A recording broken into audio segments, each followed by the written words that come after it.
Okay, I'm going to do a series of videos on how to install the AMI into an A4 B7.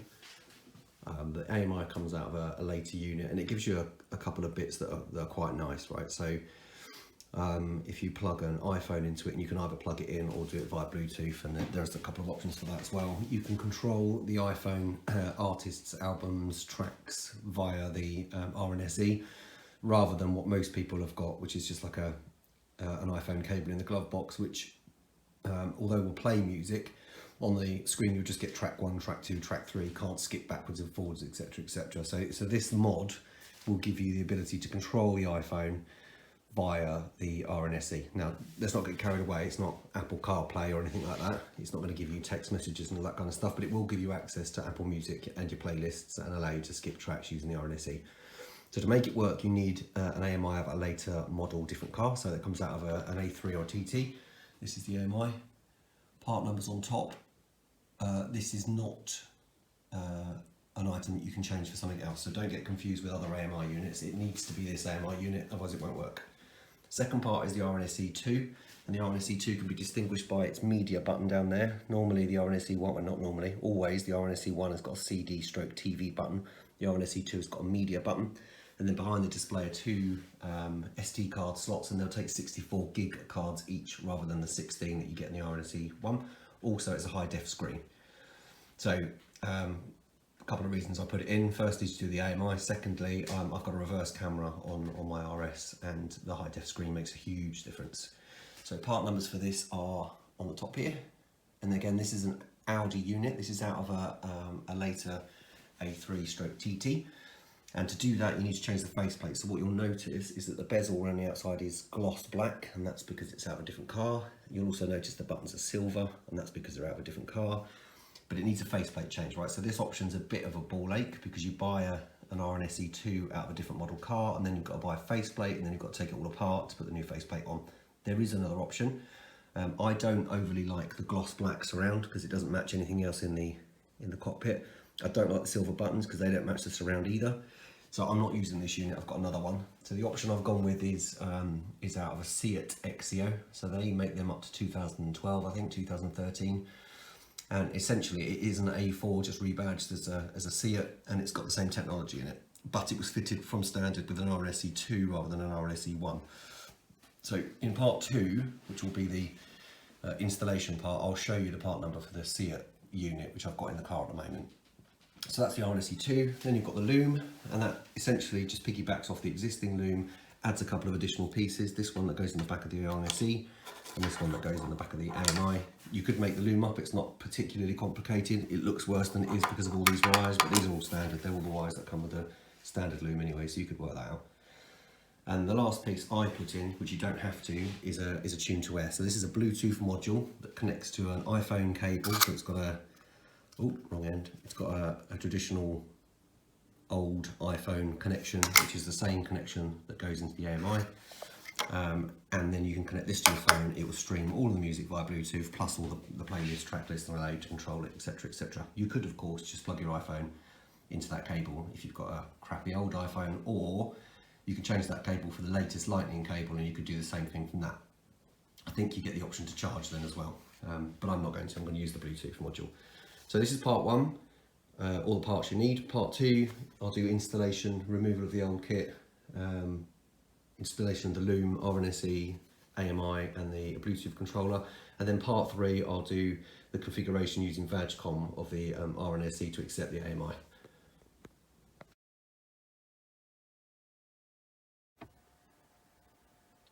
Okay, part 2, removal of the RNSE and installation of the AMI and loom, etc, etc. So radio pullers are available on eBay. Don't buy them too cheap because they are cheap, so try and get decent-ish ones, and then they're a bit firmer. They click into the 4 holes at the top. You just bend them out to the side slightly and pull them, and then the unit will come out. It is tight, should be tight. Easy with 2 hands rather than 1. There you go, and there's unit pulls out. To get them back out the other side, if you can see around the side there's a little button on the side. You simply press the button in and then they pop out. So that's the RNSE removal done. As I said in part 1, I am using a SEAT head unit. This is the SEAT unit, that's the part number. It's exactly the same as the B7 A4 faceplate, except it's got a media button and not a CDTV button. So simple. Next step is glove box. Glove box comes out with 3 screws up here somewhere, you can see them. There's one in that hole, there's one in that hole, there's another one in that hole, and there's one slightly further back. And then there's another 2 in the footwell at the back of the glove box. I'm going to go ahead and get that out. They're just 8mm bolts. I'm just going to take that out now and then start removing the loom. Okay, so glove box out. Something I should have mentioned and forgot. Is on the end here there is a panel that sits here. It just pops off. It's got like a little screwdriver hole down the bottom here, flat screwdriver. You just pull it up and it pops off. It's got 3 clips on the back. It clips into the glove box as well as the dash, so you need to take that out at the same time. All I'm going to do now is just disconnect that cable at the back. That runs the puddle light, which standard S-Line B4 doesn't have one, but the RS will, and the light for the glove box. So disconnect that and then the glove box can come out. So in the back of my glove box is this little fella. I don't know if you can see that, yeah. Which is made by a company called Dention. So they do this adapter kit that you can plug into the existing loom, and it gives you an iPhone cable in the back. It's just another harness that adds into the existing harness. I'm just going to literally disconnect it and pull it out. So I'll get the radio out and we'll do that bit. Okay, so this is the back of the RNSE. Quad lock in the corner. Just undo that. It's got like a little lever on the back. You lift it up, it falls out. That's the GPS signal, and that's the radio FACRA connector. And they have little clips on the back of them, so you can see them. You just unclip them and they pull out. Now there's acres of loom on this because I suspect somebody's teed. Let me just grab this. Teed pieces in over time. So there's a quad lock there. There's the Dention unit, and there'll be another quad lock down here. Here it is. Back into the original harness. So I'm going to rip all of this out and put my new Kufatech one in, so it'll just be the original quad lock that would have gone into the back of the unit. That will then go into the Kufatech, and then the Kufatech will go into the back of the RNSE. All this other stuff can come out because it's not doing anything. And then there's an additional plug on the back there, that one there. And this is where most of the control units plug into, so AMI, reverse camera, etc. And then when you go into VAGCOM, that's the piece you're programming to tell it what's coming into it, what signals are going out, etc. So I shall unplug all of this. Okay, so this is the Dention loom, which is a female and male quad lock. Just loops into the existing ones. So you can just keep looping these together, just keep adding them in. So that's that removed. What I have noticed is I was hoping to take that quad lock off there, which is the original one from the original loom, although somebody's had a right old go at it by the look of it, and then remove this section. But I have just remembered that this has got a Kufatech Bluetooth system installed, so that's the loom for that, so I'm going to leave it. Okay, so as I explained last time, there's an additional loom here which runs my Kufatech Bluetooth system. It doesn't have an OEM Bluetooth module, so somebody at some point has put in a Kufatech Bluetooth module, so that's what that loom is there. That's staying. Ordinarily you take all this rubbish out, end up with a single male quad lock at this end, which you then hook into your new Kufatech loom for AMI. I connect it into there, but you can just keep daisy chaining these. You'll run out of room eventually behind the RNSE to keep putting these quad locks, but you can just keep adding them together and it'll carry on working. So now what I'm going to do is stick this new quad lock straight into the back of the RNSE, reconnect the aerial, reconnect the GPS sensor, aerial, and then connect this new cable into the back of the RNSE. And these are relatively self-explanatory. The pink thing slides back, locks into place there. So at this point it's open, you push it into the back of the RNSE, pull that back, and it locks into place. And then this end it's got a lock. To unlock it, you press that little button down, slide it back up again, and it'll pop the socket back out. So I'm going to go ahead and do that.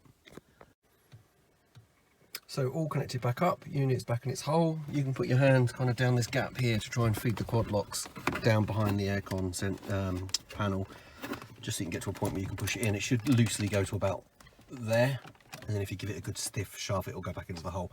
So that's done, and I've just fed the AMI lead through the side, because it's going to run into the back of the glove box.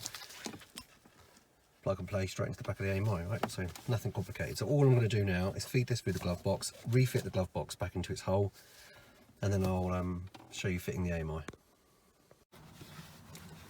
So glove box back in, AMI cable through the hole. This is this end panel I was talking about earlier, so I'll just shove it back on so you can see how it goes on. Shove it in the hole, just make sure they line up, push it in. Simple as that. Right, go and grab the AMI and we'll install that. Okay, AMI is plugged in. I have shoved it in the hole. However, I have just noticed that this glove box on this B7 is different to the glove box I've got on my RS, right? So this is the glove box in the B7, and the back hasn't got enough room, firstly. The hole's too big, so it won't clip into anything. But if I show you the RS glove box, which I happen to have out of the car already, there's a compartment here, which is where the CD player sits. I'm just looking to see if that's an interchangeable part, and it doesn't look like it is. It looks like the entire interior of the glove box is a separate piece. So I need to get a bit creative with the glove box I've got. I'll just go and pick up another glove box. I'll probably just pick up another glove box and be done with it. But essentially, for the purpose of this video, you click it in, and it slots into that hole perfectly, and it clips into those little clips on the side there. And to get it out, you use the radio pullers exactly the same way as you would to get the RNSE out. It's only got 2 holes instead of 4. Put them in, clip it out, and it falls out. Simple as that. But I will continue with the install anyway, do the configuration, set it up, show it working, and I'll worry about the glove box later. Okay, so I don't know if you can see that. The tune to air is inside the little holder thing there. It's got a blue light on at the moment, which means it's paired. So I've paired it to my Bluetooth on my phone. Default password is 0000. Just connect it, get a solid blue light, and that means the tune to air is connected. So for now, I'm just going to stuff this AMI in the glove box, because we don't need access to it right now. We'll still worry about where I'm going to get a glove box from.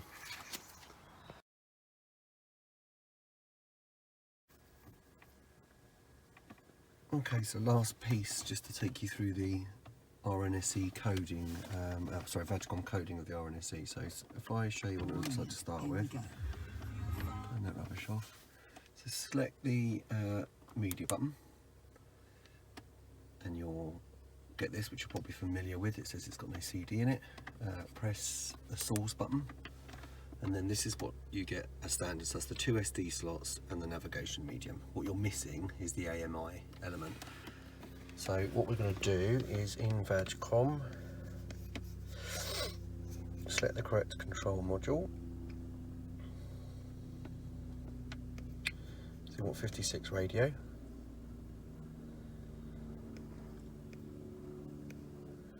Let that connect.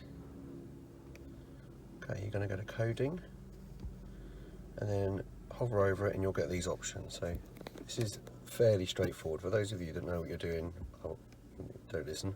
For those of you that don't, let me just run through it quickly. So up here is a what represents a number. So in the box you're going to put a number. It's got 1, 2, 3, 4, 5, 6, 7 digits. The first one is a 0. The second one says question mark, and these are the options that you can program for that one. So if you put a 1 in where that question mark is, you'll get a Lamborghini splash screen, and then so on and so on as you go through. And then this next one, the third digit in that string, which is a question mark, you put 1 in it for this, 2 in it for that, and it goes on and on and on. The only caveat to this is if you read some of them, they're slightly different. So if you look at this equipment, for example, so the second digit from the end, equipment, 1 equals standard basic value. So it's always got 1 in it, even though it represents a question mark in here. So it's always got 1, and then you add the sum of the values to it. So if you want to add Audi Music Interface, AMI, you +1. So therefore the second digit from last should be a 2. And then on this end, equipment 1, same thing, TV tuning, multi-CD, functional. So I'm expecting mine here, standard value should be a 1, plus the sum of the value you need below. I'm expecting mine to be a 5. It doesn't have a CD changer. It doesn't have the TV tuner option anymore, but it does have the multifunctional steering wheel. So that's how it works, right? So it gives you this little pop-up each time. If you click off the pop-up, it will disappear. You can't seem to get it back in this same screen, but if you cancel out there and then go back in, it'll pop back up. Right, so I'm going to go ahead and change this. So I want the last digit to be a 2, which installs the AMI. The last digit's 5, correct. Now the other one you want to look at in here, and I'll show you it quickly. If you've been and bought yourself a Seat head unit, this first one, which is the model, as I said, talks about Lamborghini. Option 2 is Audi A3, Audi A4 or Seat Exio, and then cab, A6, etc. So once you select 3 for Audi A4, because that's what we're talking about, if you cancel out of here, and this is really for the guys with an RS4, if you go into the adaptations and select start screen, which is channel 18, come down to the values, you'll get another pop-up, right? So you've got a standard start screen, you've got S3, S4, RS4, TT, R8, TT, etc, etc. So if you had an RS4 and you were putting an RNSE 2 in here, you would select 3 and you'd get your RSE4 ordinarily, right, on a normal RNSE. Because this is an RNSE 2 and they never installed it on an 8E B7 RS4 platform, there is no RS4 splash screen in these units, full stop. You can press the buttons as long as you like, select it as many times as you want, reboot the unit as much as you like. It is not inside the device, it doesn't exist. So I just select 0, which is standard startup, and it will just come up with Audi music interface. I'll show you that in a second. So that's me done in the control units. So all I need to do now is reboot the head unit. So reboot the head unit, you're going to hold radio and set up. Just hold them in. Don't worry about that changing. Do the music whilst you wait. Oh, nice. There it goes. There you go. And there you get the Audi, I don't know if you can see that, music interface MMI splash screen. Turn that rubbish off. Again, I'm going to switch it to the media button.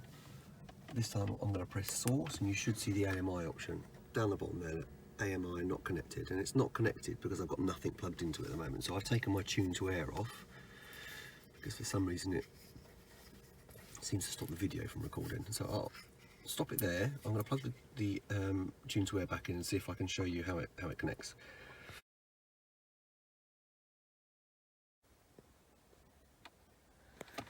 Okay, last bit. Now I've had to re-record this because turns out if you play music on a stereo and then post it to YouTube, they block it for a copyright infringement. So I'm going to try and work out how I do that without annoying anybody. So let me turn it on. Great, so at the moment it says device not connected. So if you press source, you can see the AMI is installed here. Device is not connected because I have the tune to air in my hand. I will plug that in and it will connect. Just do that. Okay, so it says please wait, and on this source it will say initializing. Perfect. Flashing blue light on the tune to air. Solid blue light means it's connected. Take the source off. The other, oh, let me turn the sound down, otherwise I'll get into trouble. The other thing I've had to do is get my wife's phone because I can't connect to my Bluetooth tune to air from my phone and do a video at the same time because it deletes it.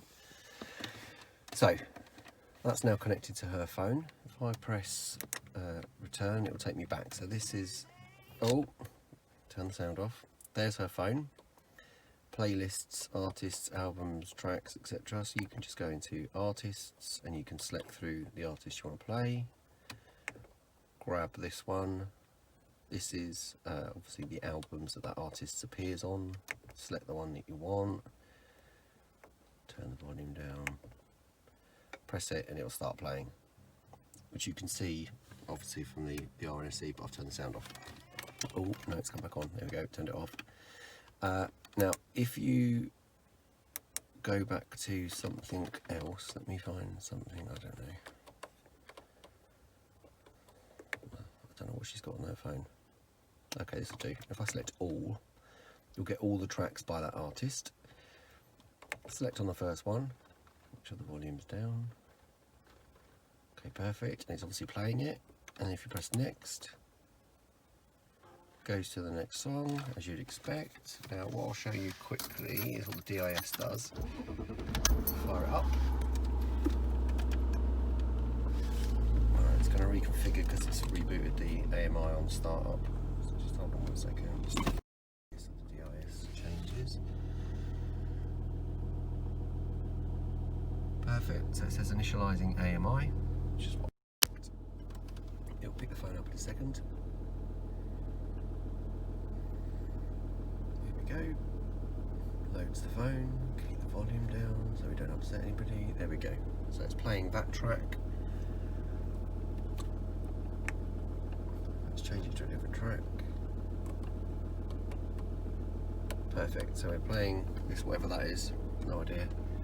On the DIS, you get the track name. Right. So that's the other bit that you get that's quite nice with this. So navigate the playlist, artists, albums, tracks, which is great. Next, track, backtrack, perfect. Don't have to touch the phone. Plus, you get the DIS display as well, which is great. So that's the install. Hopefully, that's been useful to everybody. If I'm realistic, this is a 15-20 minute install. It's certainly nothing complicated. Most of you guys can do this as long as you've got an 8mm socket to undo the glove box. That's kind of all you need really, and the radio pullers, but just order those anyway. Hopefully that's given you guys something useful to go on. If you want to do the conversion, it's super straightforward. Any questions, just ping me, stick something in the notes. Thanks.